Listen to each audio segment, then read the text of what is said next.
Lecturer ಯಾರೂ ಬಂದಿಲ್ಲ ಅಂತ ಹೇಳ್ಬಿಟ್ಟು ಈ ಕಡೆ ನಮ್ಮ ಹುಡುಗರೆಲ್ಲ ಅಲ್ಲೇ ಹುಡುಕಿದ್ರು. ಏನಪ್ಪ ಇವತ್ತು ವಿಶೇಷ ಅಂದರೆ ಕಾಲೇಜ್ ಸ್ಟಾರ್ಟ್ ಆಗಿ 3 ತಿಂಗಳಾಗಿದೆ. ನಾನು ಇನ್ನು ಕಾಲೇಜ್ಗೆ ಹೋಗಿರೋದೇ ಬರೀ 3 ದಿನ. ಅಟೆಂಡೆನ್ಸ್ ಬೇರೆ ಕಡಿಮೆ ಇದೆ.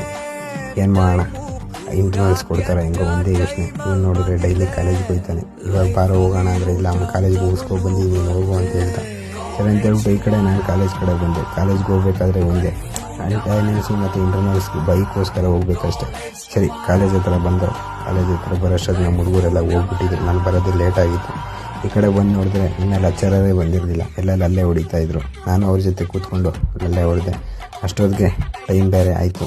3:10ಕ್ಕೆ ಸ್ಟಾರ್ಟ್ ಆಗೋದು. ಬಂದು ಲೆಕ್ಚರರ್ ಬಂದರು. ಸರಿ ಅಂತೇಳಿ ಪೀರಿಯಡ್ ಮುಗಿಸ್ಕೊಂಡು ಇವನೇ ರಾಜು ನಗ್ತಾ ಅಲ್ಲಿಂದ ಮುಗಿಸ್ಕೊಂಡು ಕಾಲೇಜು ಮುಗೀತು. ಇದೇ ನೋಡಿ ನಮ್ಮ ಕಾಲೇಜು ಈ ಥರ ಇದೆ.